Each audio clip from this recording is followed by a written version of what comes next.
Oh, I've never had it. What? I've never had it. The first time I ever had it was because our friend Kylie, back in school when we all lived together, college. Yeah. She was all into it, and she would always try new things. So I was like, oh, I'm gonna be like Kylie. I'm gonna be like Kylie. And I was also very hungover, and at that point we would drink any green thing that would replenish our bodies after like nights out and stuff. So I was like, oh my God, great for my gut health. Like, some kombucha.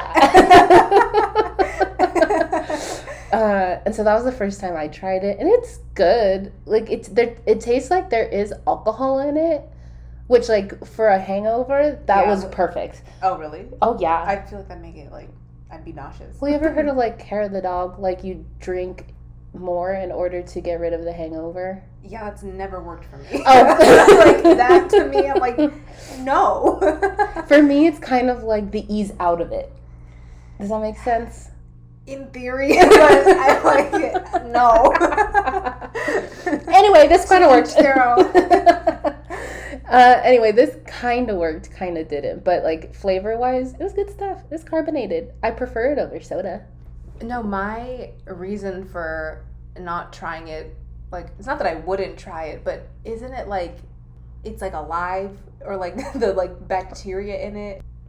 Kombucha is a fermented, lightly effervescent, sweetened black or green tea drink commonly consumed for its what word Take your is that? time. Purported health benefits. Okay. The more you know. Sometimes the beverage is called kombucha tea to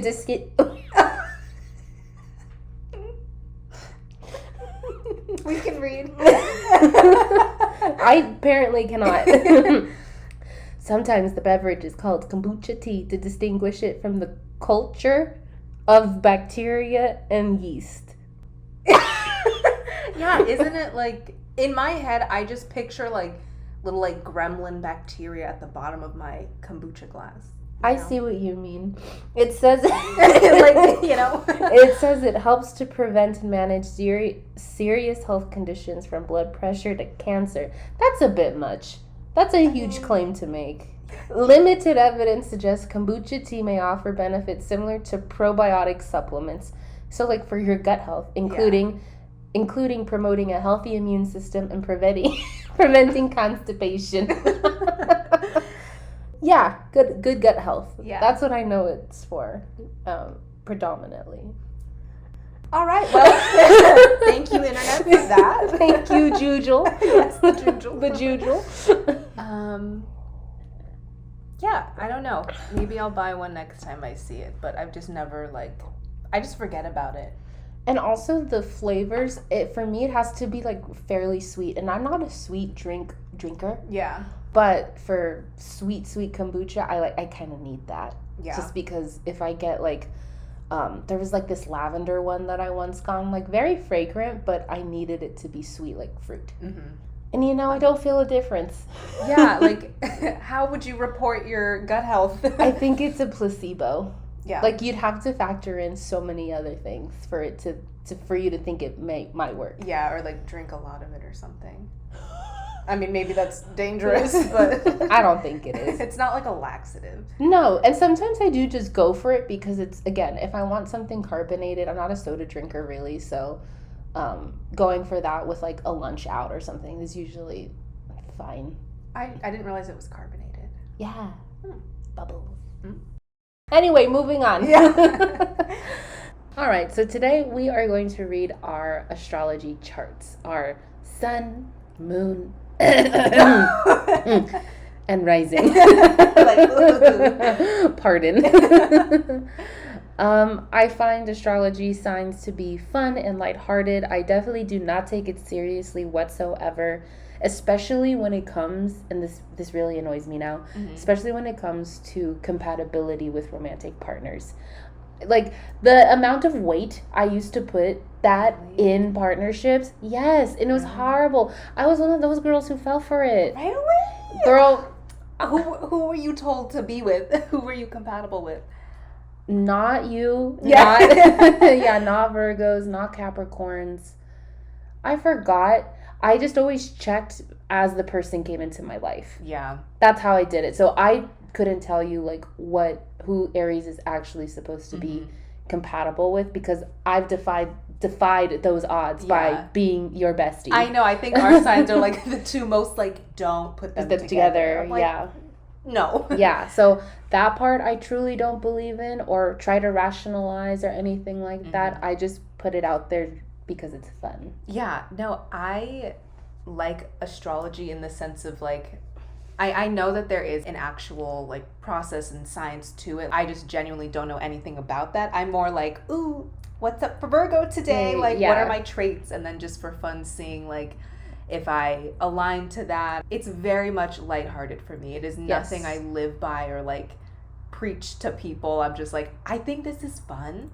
And it's just like interesting to see how much of it is accurate and how much I'm like, absolutely not. Yeah. And same with horoscopes. I don't like reading horoscopes like the daily or monthly or how my year is going to be, because that's too much of like a psychic reading in that category for me, and I don't believe in any of that. Yeah. Don't come for me. If it brings you peace and it brings you joy, go for it. But for me, it brings me anxiety and I'm not with it. So yeah, stuff with horoscopes, not my cup of tea. But the traits, personality types, even like down to like what you most likely will be interested in, categorizing it like that, I'm all here for it to compare and contrast. But of course, I, again, take it with a grain of salt. I don't put all the weight and power into it. No, of course. Yeah. As the truth. I'm the same. I don't do like the daily horoscopes or like, I don't like telling me what's going to happen in my life kind of thing. Or like, you're open to love in the months of June through August. So be ready to meet somebody potentially then. Like, I can meet somebody tomorrow. Like, sorry, I and can't it's October. Talk to you. Like, my horoscope says I will find love in a month, so you must leave. Like, that I don't like at all. Yeah, I just like the more so like the sun, moon, rising, all of that. Like in the chart, I think that is interesting. Yeah, totally. Cool. Shall we start? Let's read. So we're using the app CoStar. It's free. Yeah. This is not an ad. Just so there's continuity, we are going to read the same charts for our different signs from the same app. Yeah, both from CoStar. Yeah. So yeah, I think we're just gonna do our sun, moon, and rising. I think those are like the most prominent in the chart. And I will say, I never knew of this sun, rising, shooting star stuff. Yeah. Until kind of recently. I thought it was all just like, you're either one and that's it. Yeah. So it's kind of funny to be like, oh, I'm also a little bit of an Aquarius and allegedly a little bit of a Pisces and a little bit of this, a little bit of that. Yeah, there's a whole chart that I have no idea what most of it means, but I can handle like the first three. And then the rest I'm like, another day. Yeah. Like later. Yes. So, according to CoStar, your sun determines your ego, identity, and role in life. It's the core of who you are and is the sign you're most likely to already know, like you were saying. Yeah, it's the dominant sign that you go by. Know their sun sign. Yeah. So my sun sign is Virgo. Apparently, this means I am particularly smart, responsible, hardworking, and self-sacrificing. You're thorough, meticulous, and intentional in everything you do. You can accomplish things that most people can't, but may also get bogged down by the details of your day-to-day. You have a need to be wholesome. It's in your second house, meaning you feel the need to distinguish yourself from others through material possessions and security. Interesting. Okay, let's break that down. Yeah. So, what do you think you align most with in that statement? Let's see. Smart, responsible, hardworking, self-sacrificing. So all of it. I'm like, yeah, honestly, I would agree with those. I'm smart. Yes. I'm responsible. I am hardworking.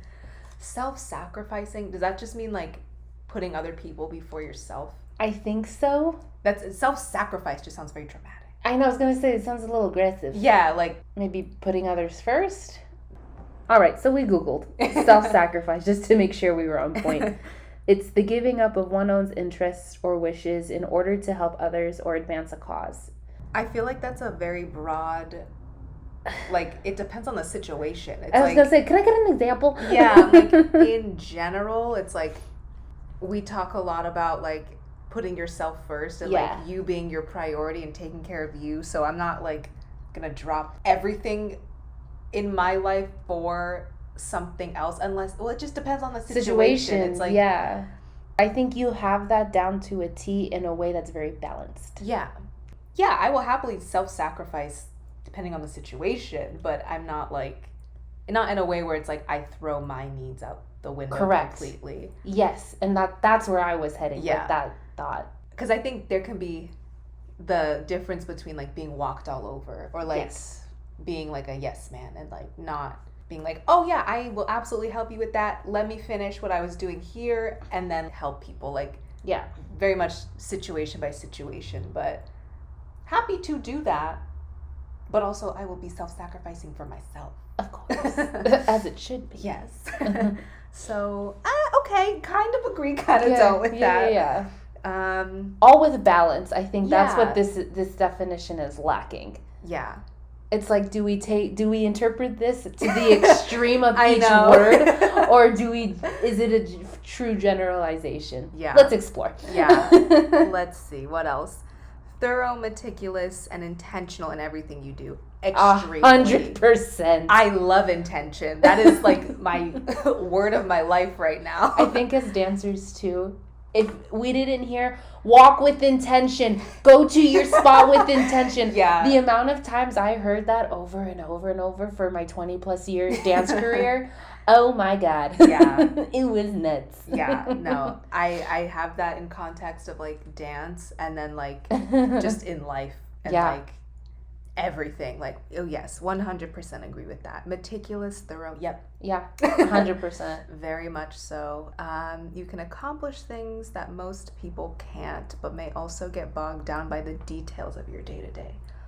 I mean, I don't think I accomplish anything that most people can't. If I have a task or a goal, I will complete it. Yeah. But I don't think that that's like something anyone else can't do. Correct. Maybe you're just extra good at it.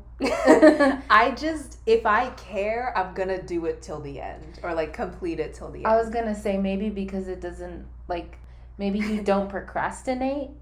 And so therefore you accomplishing those things, it's a very, like it said, like it's very focused and very intentional and just like, okay, no outside noise, like I'm here, I'm gonna do it, done. Mm-hmm. Whereas I feel like for me, for instance, like I can get distracted so easily and the outside noise, especially with something I may not particularly want to be doing, can grab my attention. I run and go. Like, oops, gotta do this later. Yeah. So maybe that's that. I think, your drive for focus and intention with something in order to accomplish. I think it's a pretty unique trait. Cool. I mean, I'll take it. Yeah. Not everyone has that for sure. Yeah. Or at the very least, you're very well practiced in that. Mm-hmm.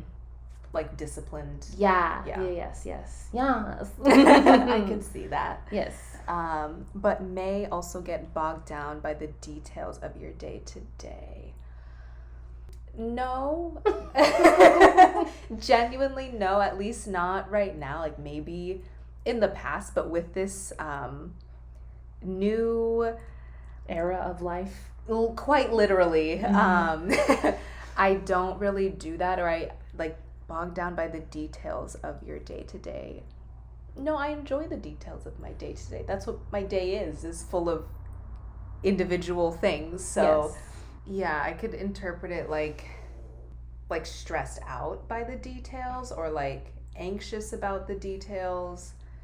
And in that sense, I definitely don't think that I do that anymore. I don't really... I don't agree with that point. Okay. So we got like 5, 6 agree, 1 not. Yeah. So far. You have a need to be wholesome. I mean, I don't think I have a need to be. I think you just naturally are. Yeah, like I'm not like trying to be wholesome. I think that's just kind of... That's just your energy. Yeah. So we'll give it a half on 50-50. Yeah.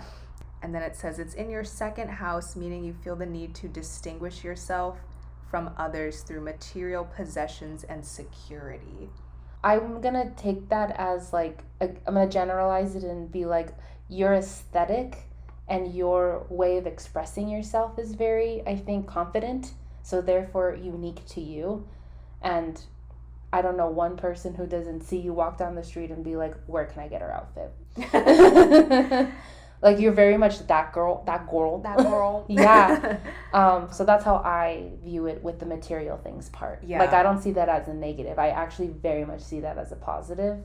Yeah, I agree with that. I don't want material things to like flex on people. No. It's very much like, ooh, that jacket is gonna like bring out this part of my personality. I want it. Yes. It's like material things that help me express myself creatively and like Yes. all of that, because that for me is a huge part of my self-expression. Like when I think of like material possessions, I think of like clothes just for like personal interest And your decor. Yeah. Like how you decorate your space, I'm just like, yes. But this is you. Yeah. I'm seeing an expression of you through your carpets and your couch and your art and everything. So yeah, I think that's a great thing. Yeah, like that is fun for me, and that's very much like a big way of how I express myself for myself. It's not like material things in terms of like wanting to flex on people. Yeah, or just for the sake of having it. Yeah. So apparently that's Virgo. Cute. So that's like supposed to be your dominant identity. I think this is how you're supposed to identify with you. Okay, I'm looking it up. It says the sun is your identity. It is the essence that you shine out into the world. It represents the vital force that drives you to seek the highest expression of your true self. Your sun sign is how you answer the question, I am, and how you experience life and express your individuality. Okay, so it's like how you, quote, see yourself. Yeah. Sure. How about you? So your sun is in Aries, meaning you are fundamentally assertive and persistent and courageous, naturally competitive and fiercely independent. You push things forward with energy and enthusiasm and persevere through anything. You need to learn to understand...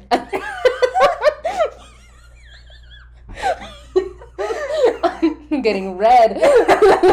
Are you being called out? A little bit. Okay, you need to learn to understand other people as complex wholes.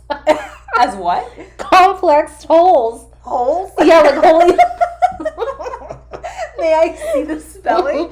WHOLES. God.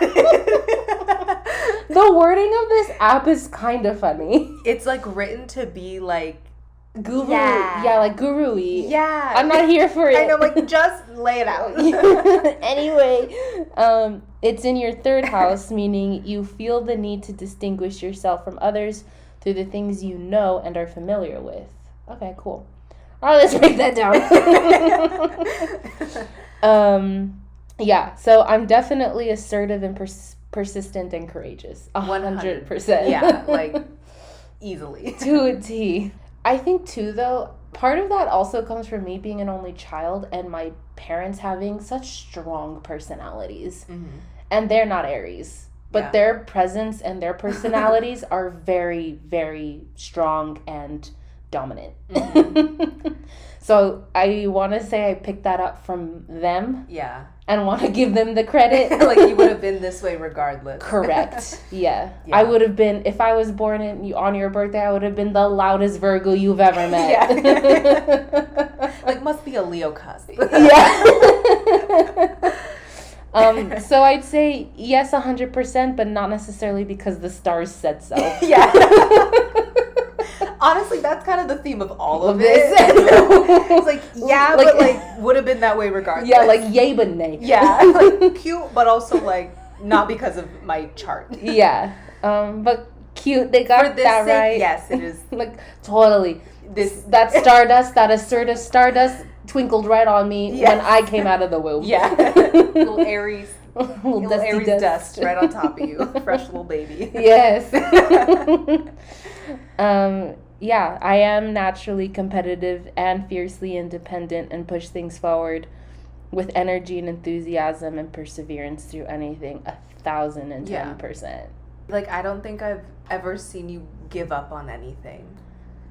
Yeah, like, I may have procrastinated to the very last second, but I finished. But that's not giving up. That's true. You completed. Yes. I mean, like, if you have a goal or, like, you want to do something, you're going to do it. Or if you don't, it's because you genuinely see a different path now. It's not like, oh, that's too hard, I'm not going to do it. Like, you're going to do it. Yeah.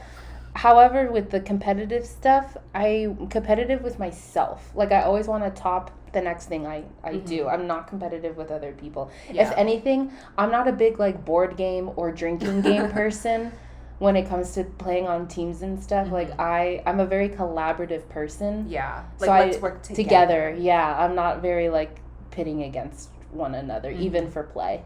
Yeah. So I'll say no. No on the competitive. But I will be if you push me. Yeah. Or, like, sports. Like, I'm not, like, competitive in life, but, like, if we're playing a sport against each other, I will demolish you. Yes. And I know that is not my trait we're talking about here. Yeah. But, yeah, like, do you feel like you're competitive, like, in any area? Okay, fine. In sports, obviously I want to win, but the part I focus on is the collaborative effort to win. Mm-hmm. Like, that's what makes the winning sweeter. But I'm not like, they must lose a fierce loss that they can never recover from. We will scar them. They will never pick up a basketball ever again. Yeah, I'm not like that. I'm like, okay, what's the strategy? What are our strengths? What are our weaknesses? Becky, you sit on the bench. Great. The rest of us. Your strength is cheering from the sideline. Like, give me a glass of water when I need it and let's go. Yeah. I'll say that. And also, too, anytime I was in a sport, I was always a leadership role as well. Mm-hmm. So my brain was, like, kind of all over the place of, like, I need to lead this team, I need to collaborate, and then I gotta win. Mm-hmm. Or, like, those two things would make me win. So therefore, the winning part wasn't number one. It was all the steps before that, the process. Yeah. I'm such a creative. I was gonna say, I'm like, it's because we're artists. Like, I took it a creative, artsy route. I'm like, what's the process to get there?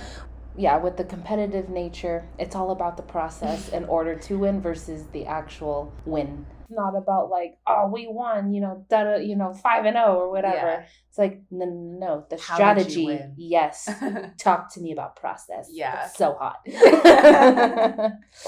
Yeah, and pushing things forward with energy, enthusiasm, and persevering through anything. Yeah, I've lived a very colorful life so far with different things that I've gone through, and we don't have to get into that. But persevering through them and then creating my own definition of how to find the beauty in those moments, for sure. With enthusiasm, 100%, I can do that, or I do that. Yeah. And the need to learn to understand other people as complex holes, donut holes. Yeah, I think I've accomplished that recently by understanding that the complexities of different people, like whatever layers that they're kind of predominantly showing or living right now may not be all that's there. If you're in the space in life and I'm not, that's okay. So yeah, I guess I get that. Yeah, and I feel the need to distinguish myself from others through the things that I know and are familiar with. Yeah. How would you explain that? Yeah, sure. Okay. Yeah. So, like, all of the things I'm into, dance, DJ, raving sets, festivals, just everything that I'm into is kind of the identity I take on of, like, yeah, I'm a music festival girly. I'm a dance know-it-all and creative process expertise person of, like, facilitating the creative process to get to the end result for a production or whatever. Bread and butter. Mm-hmm. And so how I like to distinguish myself and separate myself from the rest in those moments is by sharing my knowledge and being able to express my expertise in all of those things from experience. So yeah, I say, like, whatever I find unique about myself, interest-wise, is what I bring to the table. Yeah. And I think that comes from you being passionate about it. Like, those things. You want to, like, share it and have other people understand why you are excited about those things. And it works. Yeah. Yeah. I feel the need to distinguish myself with my passions. Mm-hmm. And I align myself and identify myself as part of those passions, which is great. Yeah. I love that. I think that's what part of what a passion means. Like, it's not just something you like, you genuinely feel that it's a part of you. Yeah. And I guess I didn't say it here, but I think in general, this is a very like passionate personality type. Yes. And I'd say I am that. Yes. Oh yeah, and to clarify, so Aries is a fire sign. Yes. And Virgo is an earth sign. Yes. So you're very grounded and I'm very energetically passionate about things. Yeah. I'd say you're better at getting the balance easier than I am. But like the energy and the passion and the focus, I think is there for both of us. I am an incredibly passionate person. I think I just usually, it's more on the inside. Yeah, it's how you express it. Yeah, unless I'm like directly asked, and then I will cry fierce tears explaining my feelings about something. But for the most part, that fiery passion is internal. In there, yeah. Yeah, and I think I just personality-wise express mine way more openly. Yeah. No, I see that for sure. Yeah. So that wraps up our sentence. Shall we move on to moons? So, my moon is in Cancer. Okay.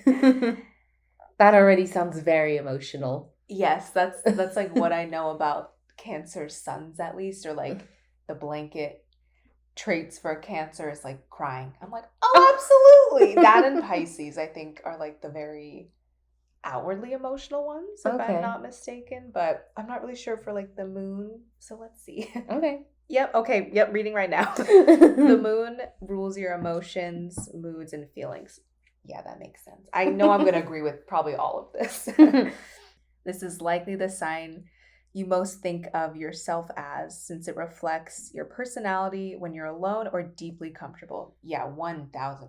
I'm read the whole thing. I'm like, I know, I love it. Your moon is in Cancer, meaning your emotional self is sensitive, thoughtful, and empathetic. Yep. You have a tendency to feel like a martyr and secretly fear being abandoned by those you love. You often have trouble letting things go and feel like an emotional wreck. Been there. Like, call me out. Read me. It's in your 12th house, meaning you find security and safety through privacy, secrets, and introspection. Yeah, that is pretty spot on, as I figured it would be. Just because, it says this is likely the sign you most think of yourself as, since it reflects your personality when you're alone or deeply comfortable. Yes. I really like that explanation. Like, who you are when no one else is there. Crying. Like, yep. Or if someone is there. But, yeah, all of the things that were said are things that I have always felt like, even before knowing, like, what a moon sign is or anything, which, honestly, that all kind of makes sense. Like, I don't know the details of how it all works, but I feel like that is interesting because I don't always feel like, oh, I'm such a Virgo. Like, I feel more like a Cancer in terms of like the traits and like all of this stuff. So once I found out that I'm a Cancer moon, I'm like, you know what? Honestly, that makes sense to me. Yep. Yeah, no, I feel like just astrology in general, it's a great way to, like, if you want to categorize yourself, to then categorize yourself into a certain box, if you will. Yeah. Just to make things easier in terms of, like, defining how to express yourself. Yeah, like learning more about you, or like maybe why you feel certain things, or, you know, whatever brings you comfort and helps you feel like validated in who you are and how you feel. Exactly. However lighthearted you take it. Yeah. Oh yeah. No, I'm not like, oh good, I can cry because I'm a Cancer moon. Like, I'm crying regardless. So like, it's gonna come out of me no matter what. You find security and safety through privacy, secrets, and introspection. I really do. I love privacy. Yes, I do. Yeah, we choose to divulge our opinions and lives. I know. I'm like, on yeah, social here media. We are. But regardless. But all within the boundaries of what we set for ourselves. Exactly. Like I very much know like my boundaries of like, I am happy to say that there are some things that I will never tell maybe anyone. Yeah. Definitely not the internet. Except me. Yeah. But like, that line is pretty clear for me. Secrets. or I guess security through secrets that like between people, because it's like you have that trust. And introspection. Yes, I love introspection. We could call this whole podcast introspection. Literally. I feel like that's our theme all the time. I feel like that's just the theme of our social media niche. Yeah. And sharing that. Have you looked within today? Honestly, like, I think we clocked ourselves, like, every single episode. We're like, know. but it always has to do with self. Yeah. Like, we get it. Like, did we drive that home enough? Yeah. Yeah, but I feel that. I feel the Cancer moon for sure. Cute. All right. So my moon is in Aquarius. How do you say that? Aquarius. Aquarius. Because I think it's Aries. You sometimes say Aquarius. I've never uttered that word in my life. Yeah. Yeah. And I don't think... I guess that's just how self-involved I am. It's just like I only pay attention to when things say Aries. Like all the other signs, I'm like, But sometimes for Virgo, I will check because of you. But that's it. And okay, I think Cancer's a water sign, and I think Aquarius, or it's aqua. That sounds like water. I'm assuming that's a water sign. Be. Let's look that up. It's air. I'm wrong. I was so confident. I'm like, aquamarine, that's water. Like, duh. It's air. Which is hilarious because fire and air, if you put oxygen or air or wind to fire, that's going to spread. Yeah. Like, we're going to burn down the whole town. Yeah. I am genuinely so surprised. I need to talk to someone. Why? That's a water word. That's a watery word. Aqua, yeah. Whatever, we move on. Okay, that doesn't really sit right with me, but sure. Okay. If anything, it should be called, no. Say it. If anything, it should be called like an Aries. Like, Aries should be an air sign. Aquarius should be a water sign. Right, but that is now fire and air. That bothers me. All right. Well, I'll have to talk to the astrology gods because I'm confused. I'm sure there's a reason, and just like the language, like that's just how it is. But yeah, I don't know. Okay. Well, what months fall under Aquarius? Like I know January, part of January. Really? Yeah. January 20th to February 18th. It says. So we just passed her. That season. Shout out all Aquarii out there. We see you. We feel you. You're heard. I am you, allegedly. All right. Shall I say my definition? Yes, please. Okay, once again, the moon rules your emotions, moods, and feelings. This is what I think of myself, allegedly. Mm-hmm. Okay. So your moon is in Aquarius, meaning your emotional self is intuitive, observant, detached, and rational. You are often in your own world, but are scared of how you truly feel. Ooh, read me. That's deep. I know. That's very general, too. Anyway, okay. We're not dissecting yet. It's in your second house, meaning you find security and safety through money and material possessions. True. Yeah. Honestly. Okay. Let's just start from the top. Yeah. Let's break her down. From the top. Make it drop. Anyway, I'm intuitive, observant, detached, and rational. I'd say so. Yes. Okay. Sure. Let's play this co-star game. Sure, co-star. Tell me who I am. Tell me what you think I am. Yeah.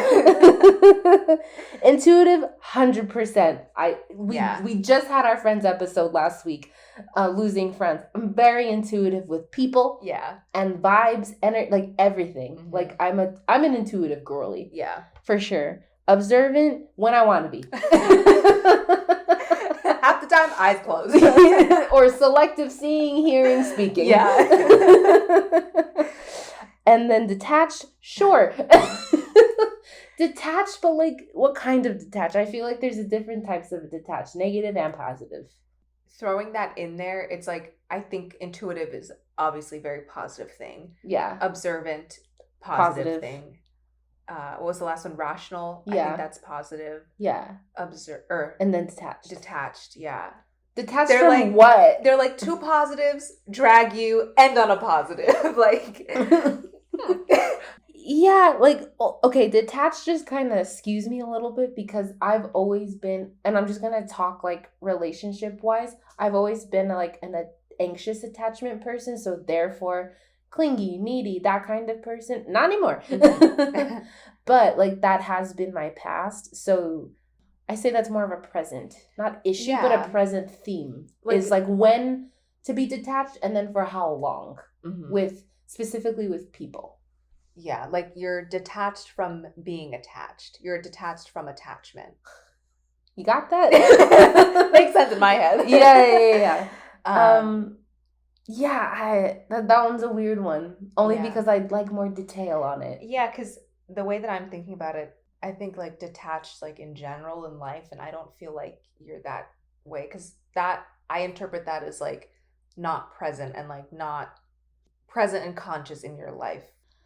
Yeah, no, I'm a very like grounded individual where it's like I'm like it says right here, observant. Like I'm very observant. I'm very spatially aware, very intuitively aware of my surroundings and myself. Like I'm a very self-aware person. Yeah. So therefore, yeah, the detached kind of throws me off, but how I said it prior is kind of the closest thing I can relate to it. Yeah. So that one's a 50-50 for me. Yeah. But the rest, 100%. Often in my own world, but scared of how I truly feel. Okay, I'm in my own world always. With everything. Yeah. And then scared of how I truly feel. I'll say this. I'll rephrase it to like not always honest with how I'm truly feeling. Yeah. This is exactly how I'm feeling. Let me be honest about it, but I have to say it out loud to somebody in order to hold myself accountable in that way. Yeah. But I'm working on it. So, okay, some truth. Co-star got something right. Yeah. Yeah, and I find security and safety through money and material possessions. I'm going to say this is mainly because of how I was raised. Mm-hmm. My parents know how to budget. They budget really well, and I take after that. Mm-hmm. Wholeheartedly, I think it's a very important lesson that I grew up knowing and experiencing. Yeah. And have gone through my own journey with how I spend and save money myself. Mm-hmm. So, yeah, 100%. I don't find that as a bad thing. Cool. Yeah, I'm about 95% there. From co-stars meaning. Yeah. And assignment. Mm-hmm. All right, what's our rising? Okay. Mine is Leo. Ooh, my mom's a Leo. My mom's a Leo too. I find this interesting, but I don't know anything about like rising signs at all. Yeah, so give us the definition of what rising means. Yeah, okay. Well, on here it's called ascendant. Sure. This is the mask you present to people. It can be seen in your personal style and how you come off to people when you first meet. Your ascendant is in Leo, meaning you come across as bright, good-natured, and magnetic. Your energy makes you seem either like a know-it-all or a live wire, but always the center of attention. Okay. It can be seen in your personal style and how you come off to people when you first meet. I don't know. I mean, I don't know what it's like to meet me in that sense. So I don't really know what like my first impression is. Definitely like got it together aesthetically. 100%. Like girl knows her aesthetics. Girls know how to dress herself. Knows her nips and her tucks. Yeah. Like I think you have a very good handle and knowledge of like your body, your physique, how to dress it, and then how to express your personality through that. Okay, yeah, the personal style. Yeah. So I feel like that comes across when people meet you. Because I naturally always, like, every time we're in a new group setting, like, obviously it just comes out and I just notice, observant. Yeah, that's that Aquarius moon coming out in you. And I always notice people's, like, first impression of you, and it's always like, yes, outside, beautiful, let me talk to her. Yeah, I think that part does make sense. Like, I express myself through pretty much every other way you can express yourself before I do verbally. Like, my form of communication is through, like, the way I dress, through my art, through fashion, through dance. Like, if I could just like explain everything through movement, through either and like aesthetics and visuals, like either through like dance and fashion, like I like that more than I like talking. Like verbally communicating things is like last on my list preference wise. Yet here we are yet again. Yet here we are with a podcast. So it's good for me. Yeah, I think it's a really great challenge for the both of us, given that we're both very visual individuals. Yeah. I'm not like the most talkative person in the room ever. Yeah. If I am, like, that's a problem. I'm like, if I'm the loudest one here, like, what's going on? Yeah, what's the vibe? That, like, vibe is everyone else alive? Like, that's not good. But I can see that for like personal style. My personal style with fashion is, I'd say, like outgoing, because it's like I'd rather communicate that is a part of me through what I'm wearing and what I look like than me having to like speak and tell you, because I don't like that as much. I'm like, let me look like a Leo, talk and act like a Cancer apparently, or a Virgo, but yeah, that's like very comfortable for me. It's like I don't want to like have to explain my personality. Just like look at the fit. Yeah, look at my outfit. Yep. And take from that what you will. Yeah. I feel like sometimes that may throw people off, because then they're like, oh my God, beautiful, loud, unique outfit. And then, oh, kind of quiet. Yeah.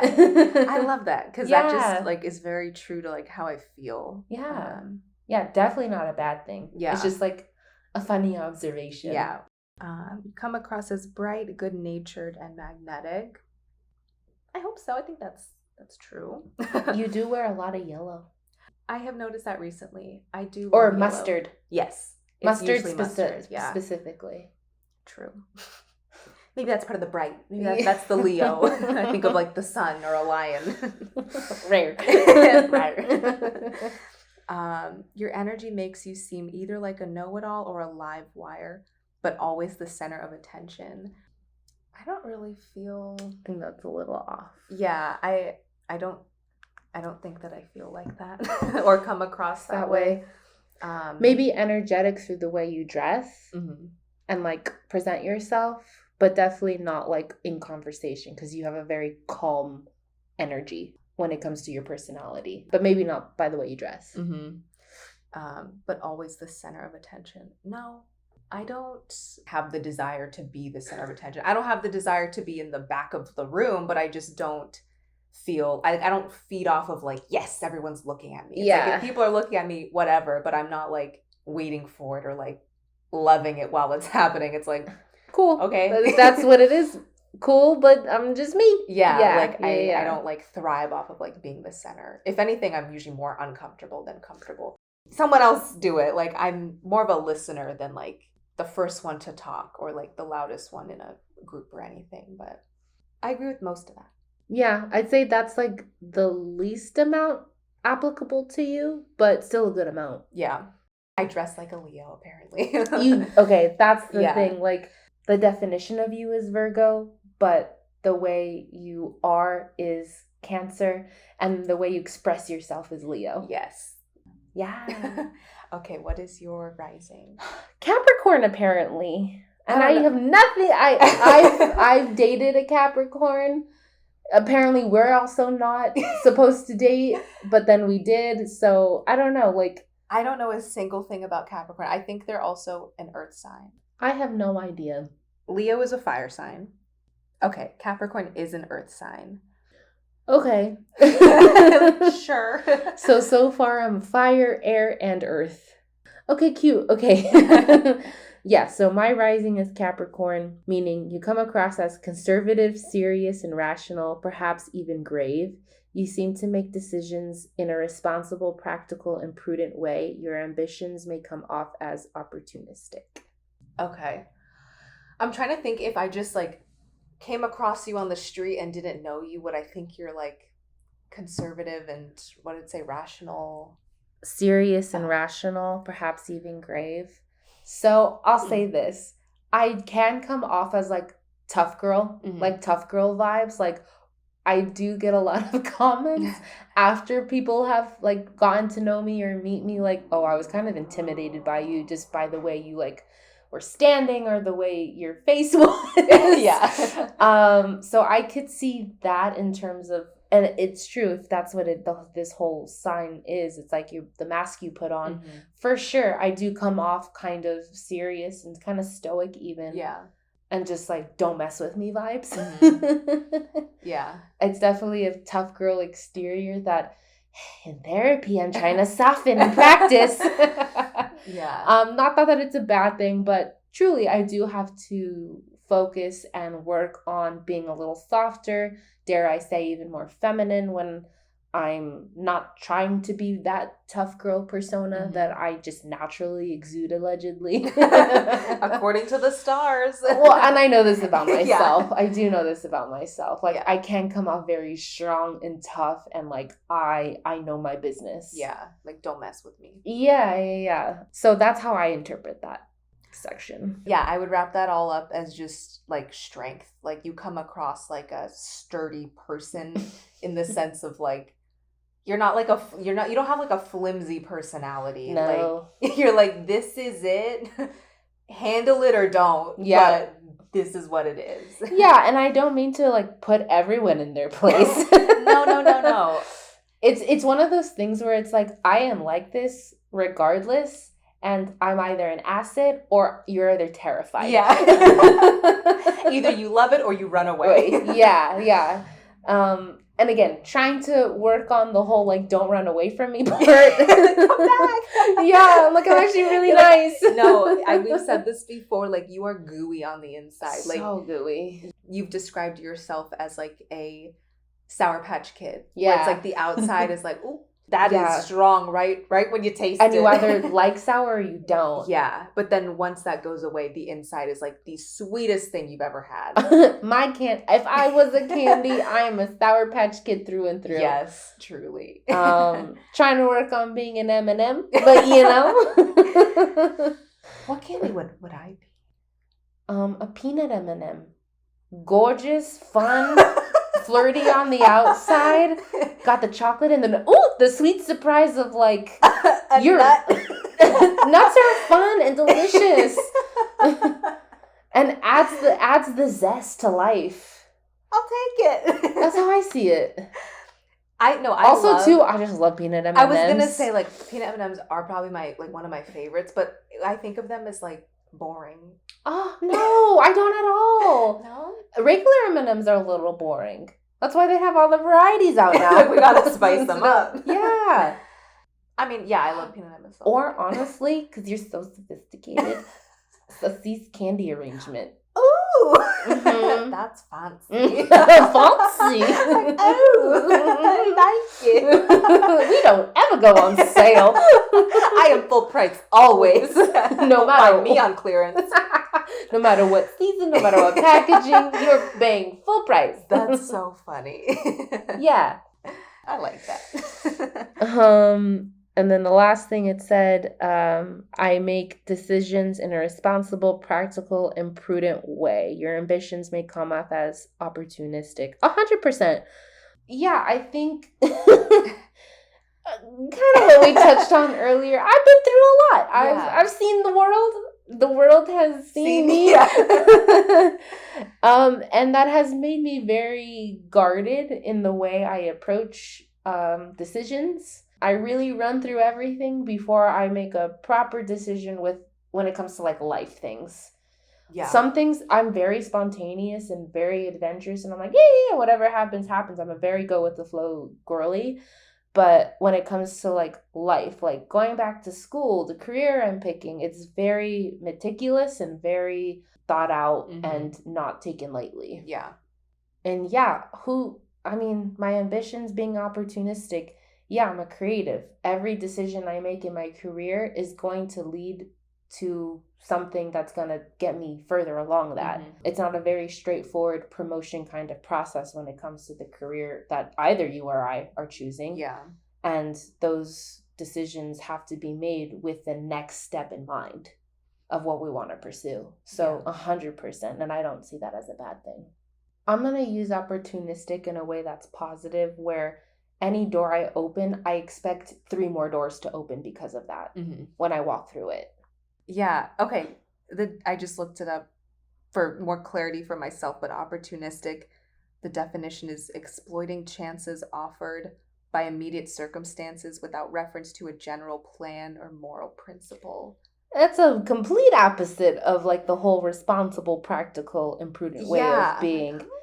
So I'm going to reframe opportunistic as, kind of how I was saying before. If I'm going to open the door to an opportunity, I expect 3 more doors to open for me going through that one door. Yeah. I just expect more and more and more things to be open in my favor to take on and be available to me based on all of the decisions I make, especially when it comes to my career.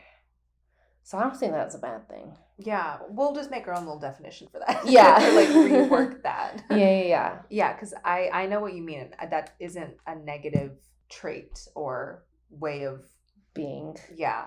Especially in the creative industry I'm planning to be in my whole life for my career. Anyway, that was my rising.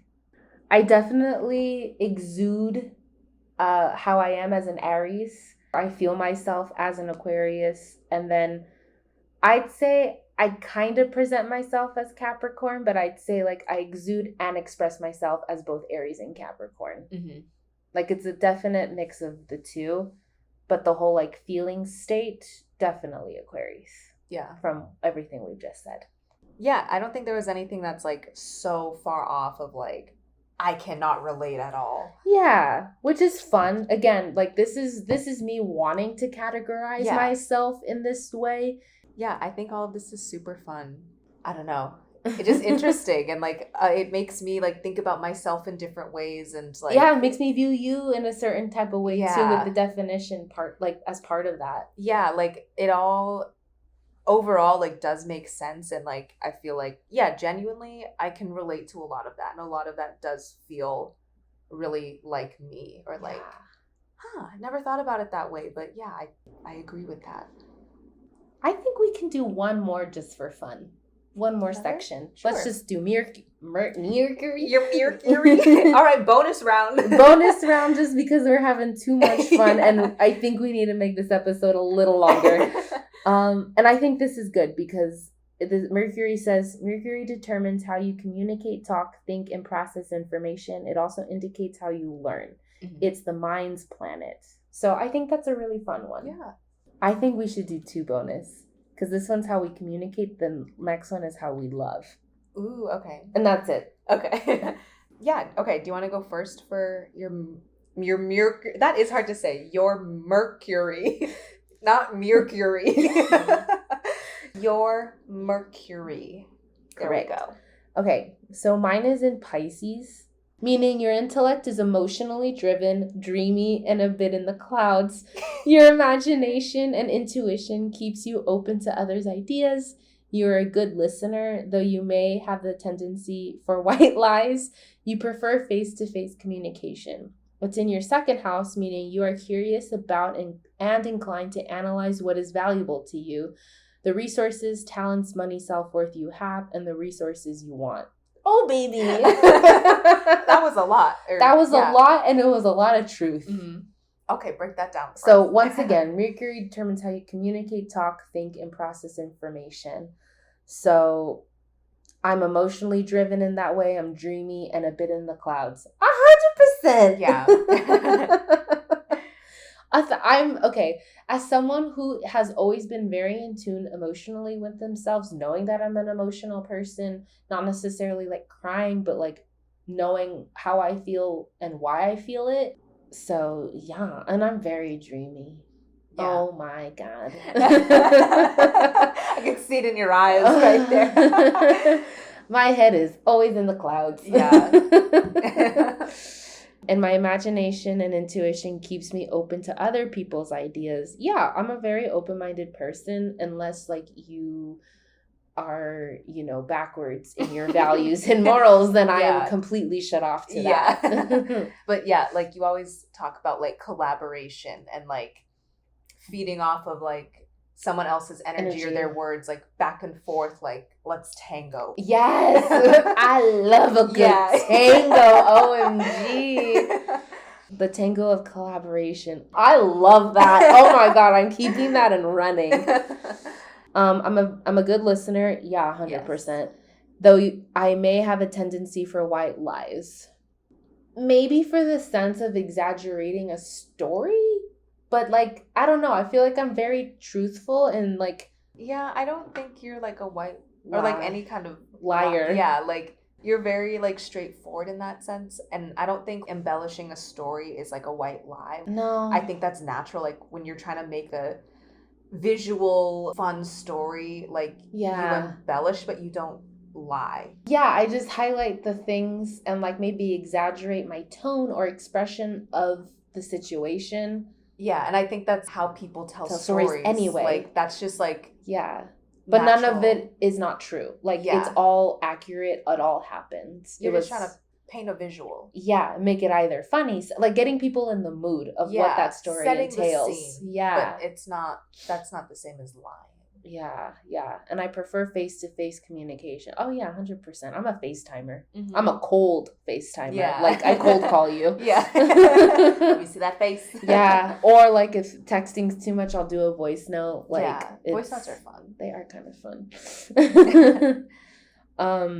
I'm curious about and inclined to analyze what is valuable to me, my resources, talents, money, self-worth that I have, and the resources that I want. 100%. I'm a very goal-oriented person. I think most people are. When I do set a goal, I then think of the steps of how to get to said goal. I try not to leave anything very ambiguous. Mm-hmm. I try to be very like practical and literal of how I get there. Yeah.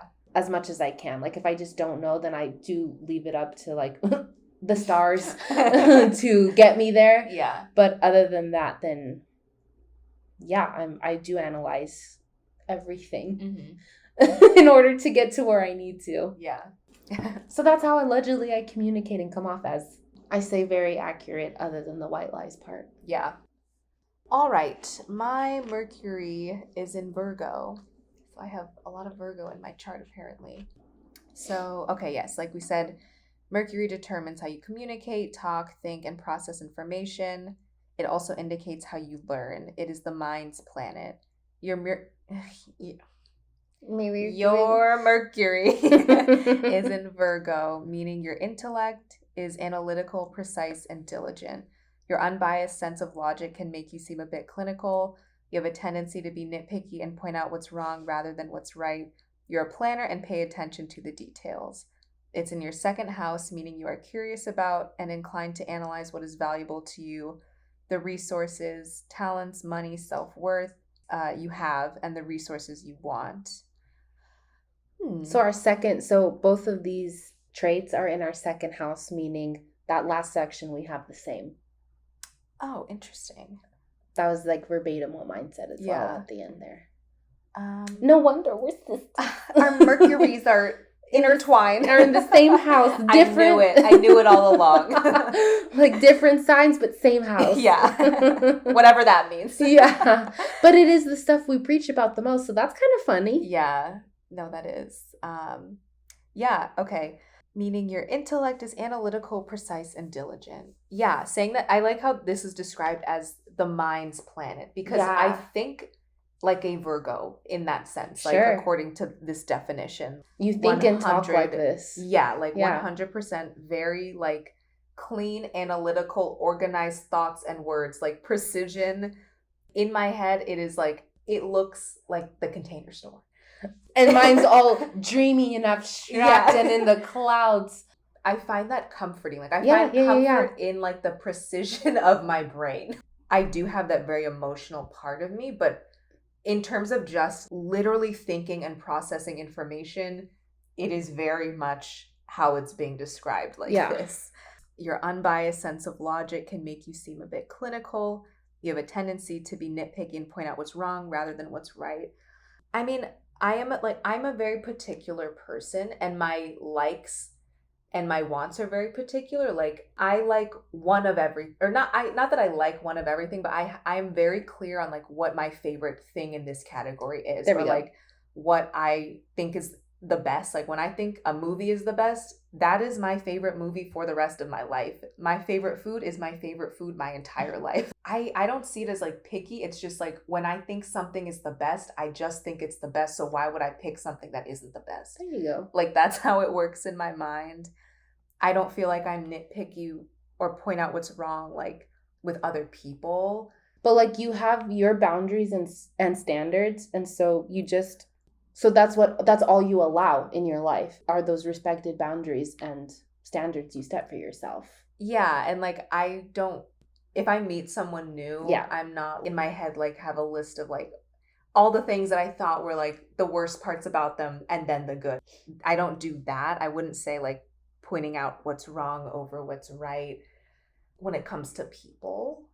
I think if anything, that mindset, I think maybe I have felt sometimes, but coming from like an anxious place of like worry when it doesn't need to be there. Like, there you go. That kind of vibe with things in my life, not like a judgmental mindset about other people. Okay. Yeah. No, I see that. But not anymore. So I'd say like maybe in the past, but like don't really relate to that now. You're a planner and pay attention to the details. 1000%. That for sure is true. Yeah. And then like it said for yours, it's in your second house, meaning you are curious about and inclined to analyze what is valuable to you, the resources you have and the resources you want. Yeah. Like if something is important to me, I'm happy to like do all the digging to like really understand it and do the work to get to the root of it and just like feel it wholeheartedly. Yeah.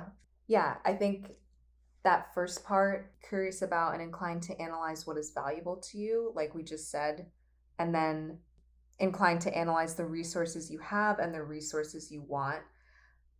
Maybe I'm just like reading this a weird way, but that to me sounds like ambition or like being able to like see where you are and see where you want to be.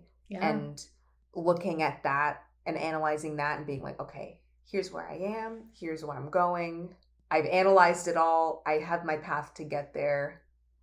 So let's do it. I don't know if that's the way that it's meant, but that's how I'm reading it. That's kind of how I said it with mine. Yeah, no. I'm very much on the same page with you with that.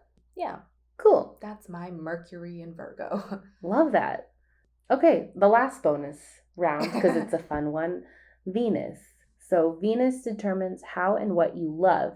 It indicates how you express affection and the qualities you're attracted to. Apparently, I'm more of an Aquarius because my Venus is also an Aquarius. Interesting. So it says your Venus is in Aquarius, meaning your romantic side is unconventional, intellectual, and somewhat detached. Okay, you can be bubbly and obvious when you like someone, but typically you prefer forms of intimacy less obvious than romance. Co-star, you're losing this. Yeah. It's in your second house, meaning that for you, love is often expressed in money and material possessions.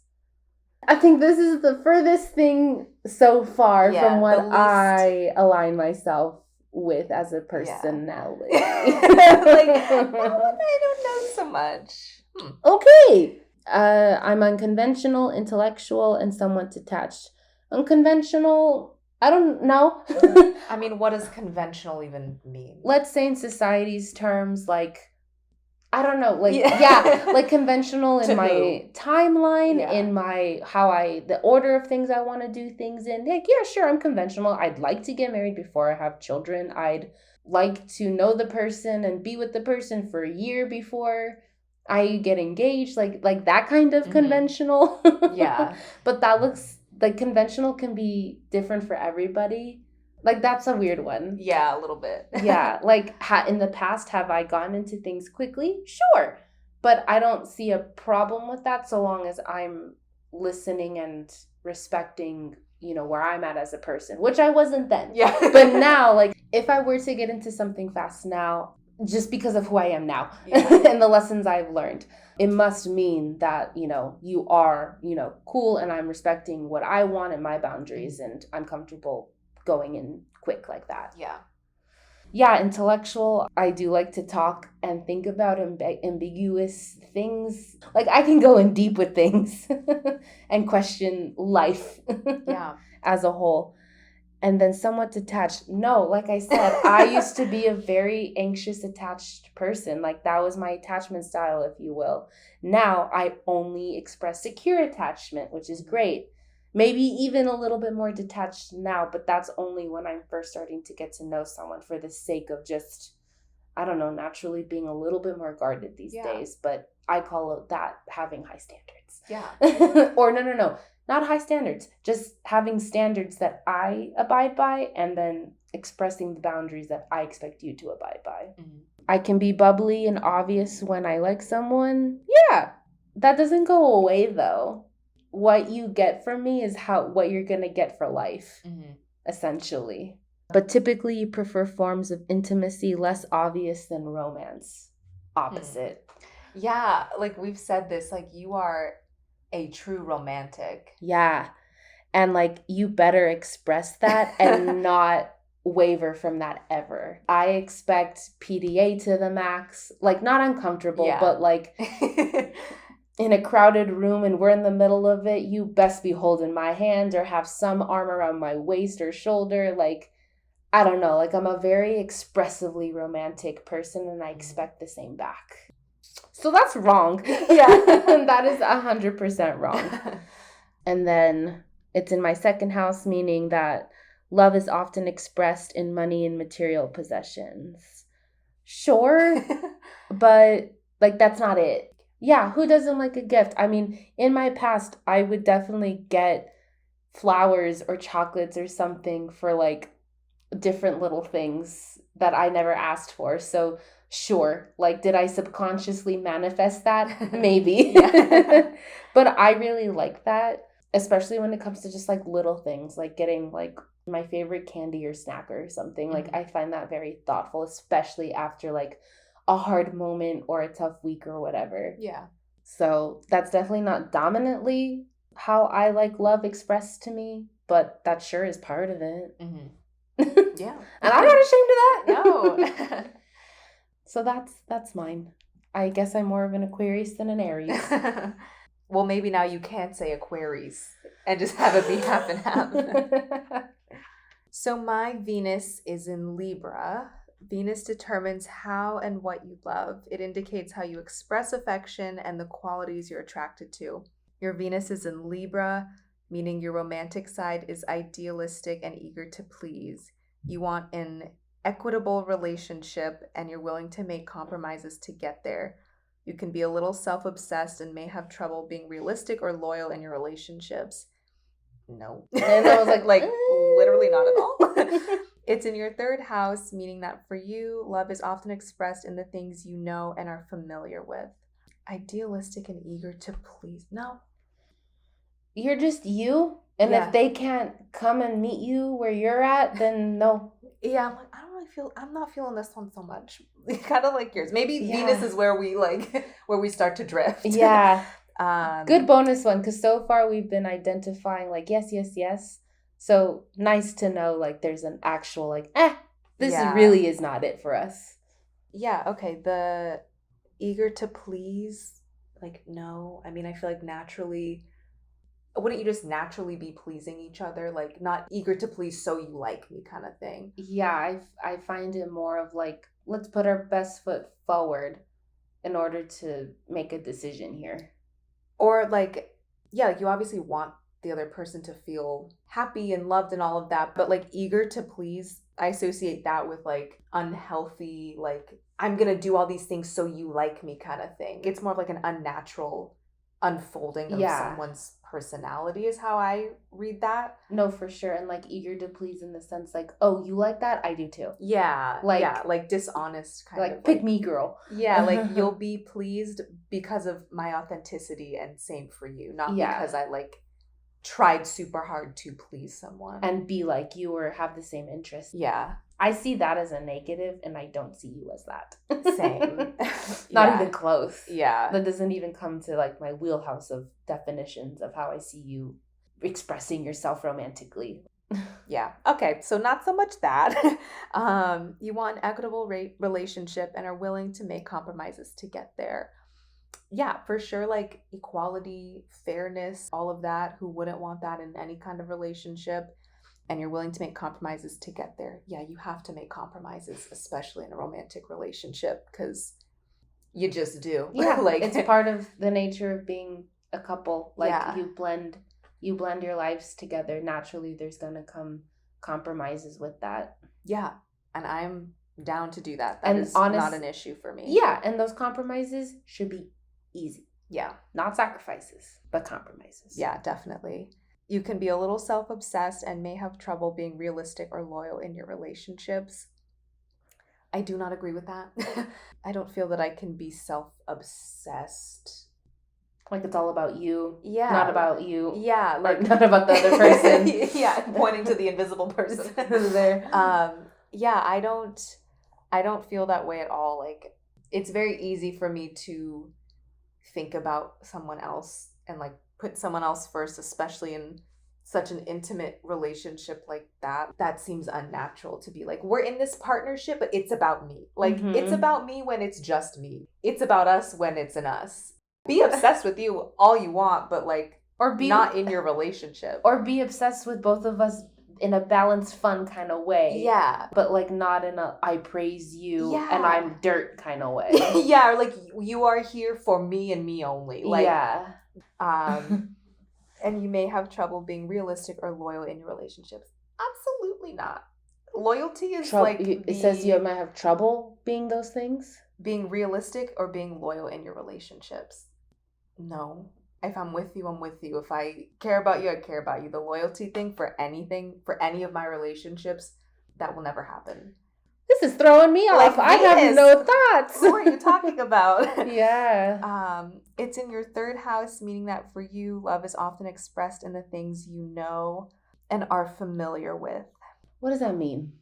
Maybe that means like sharing a passion or something that I enjoy with the other person, and that is a way of expressing like a part of me, or like I love this thing, I want you to be a part of it, and maybe you also find joy in it, or maybe you don't, but because I love it, I want to share a piece of something I love with another person that I love. And then maybe that's like, that could deepen the love between the two of you. Yeah, or like you understand me more because I've shared that part passion about me. Yeah. Okay, I like that. I do agree with that. We'll say that's the meaning, because sure. I don't really know what's going on with Venus here, so let's give her some credit. Yeah, let's have some positives in this. Yeah. Or some accuracy with this. Yeah. This one was interesting. Probably related the least to Miss Venus here. Same with mine, Miss Aquarius and my Venus.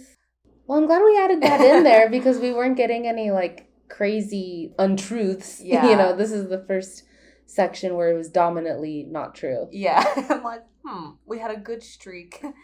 But no, it's all very interesting, and there are even more. And categories, yeah. I don't know anything about the rest and like what houses mean and like all the different planets. For me, it is just like a lighthearted interest and something I would maybe watch a documentary about, but like that'd kind of be it. Like I don't feel like the passion to like deep dive into all of it, but I respect it and think it's all very interesting. Yeah, I'd love to know the history and the science behind it, and then that's it. Yeah, I'm like, phew, I can live with that. Yeah. No, this was so fun. I love introspective things like this. That makes me really think about myself, about you, about, like, I'd love to know all of these categories about our friends, and go deep dive into them about their stuff.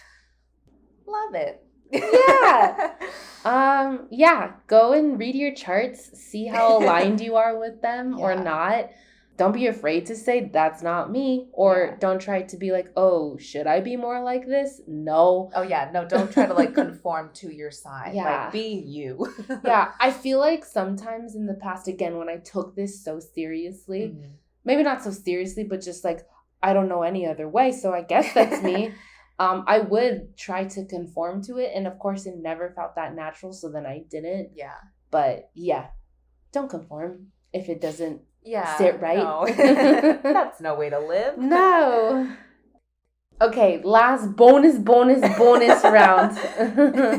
is our compatibility. Yeah, and this is from my app called Daily Horoscopes, which I haven't opened in so long, but they have a compatibility section.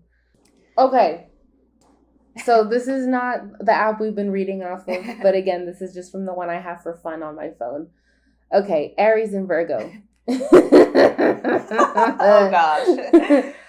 The critical perfectionist and cool Virgo has very different characteristics from Aries. This difference is likely to make you irritated and even annoyed with each other. Virgo likes everything to be detailed and very precise, while Aries is not known for carrying out activities with precision. They're like chaos At all times. Virgo is more prone to repeating instructions just to make sure that Aries can understand. All right, call me out. That's so funny. Virgo will not be satisfied with loose answers. They need to know every detail to be fully satisfied.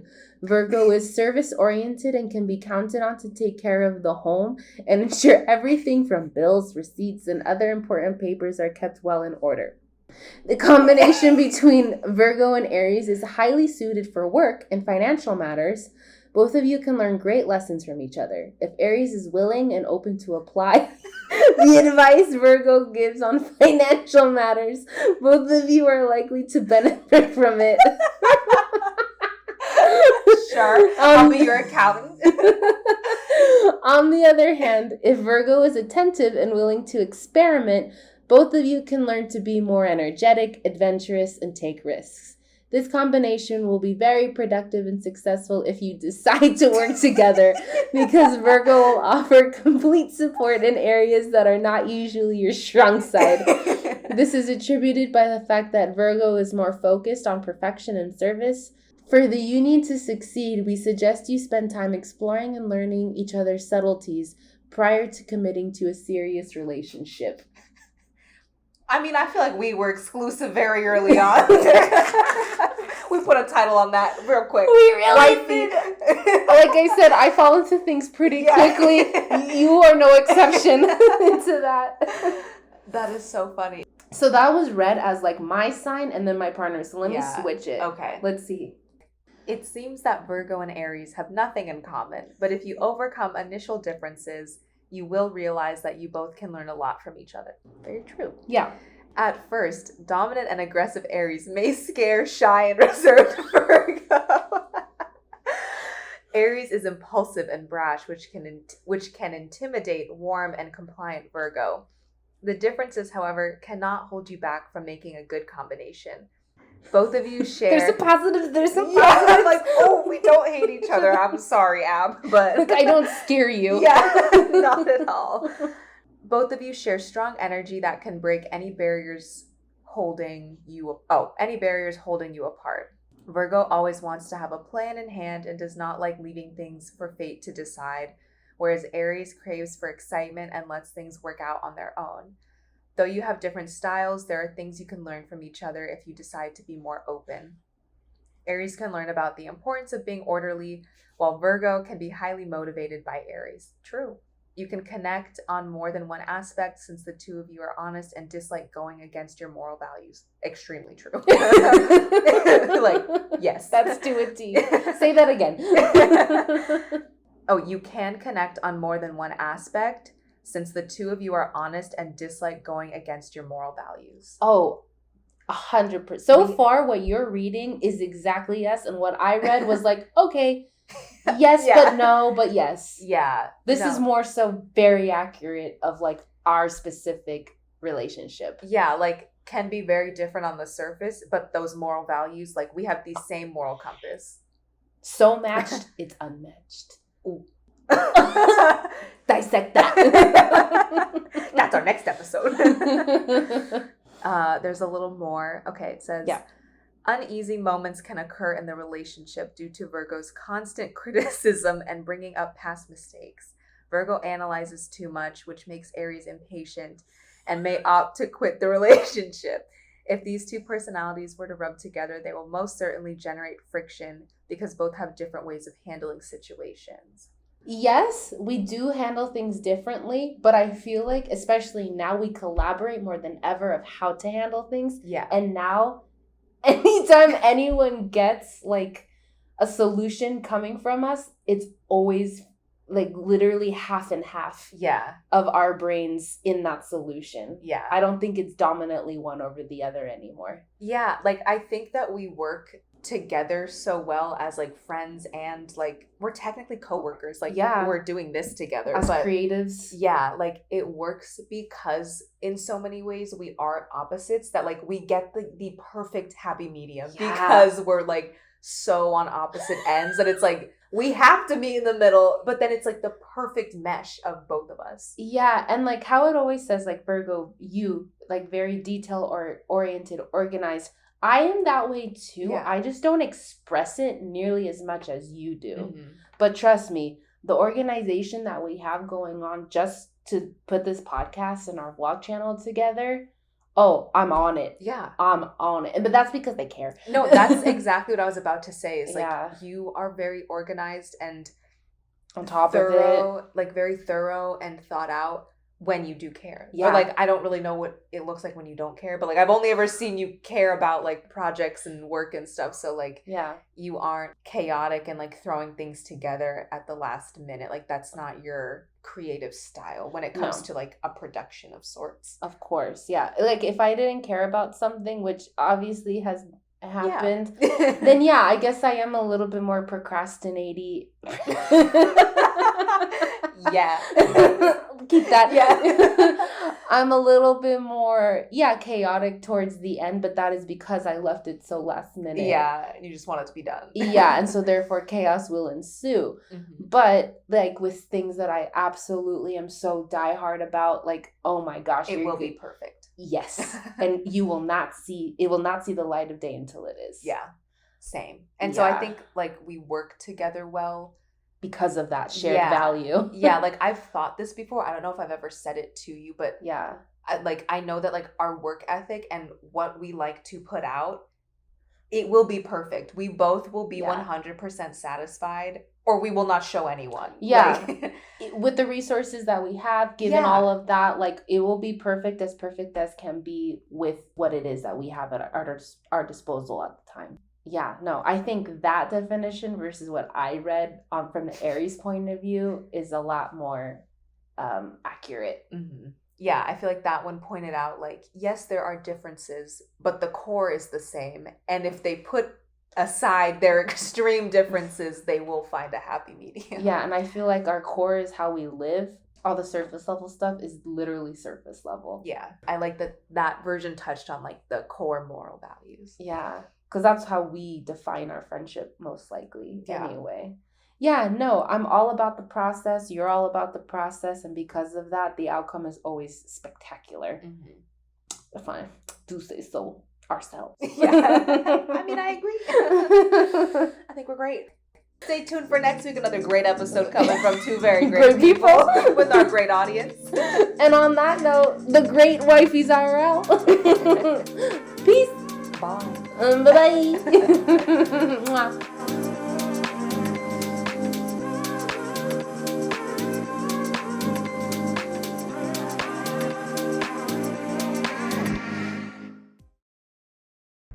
Kombucha. I feel like I have to say it like that. Kombucha. Kombucha. That's our new test word to do every time we test sound. We're like one day on tour and it's sound check and we're like kombucha. 1, 2, 3, and I get a kombucha. Like we need to cut this tour short. Like who hired them? Catch us on tour 2024.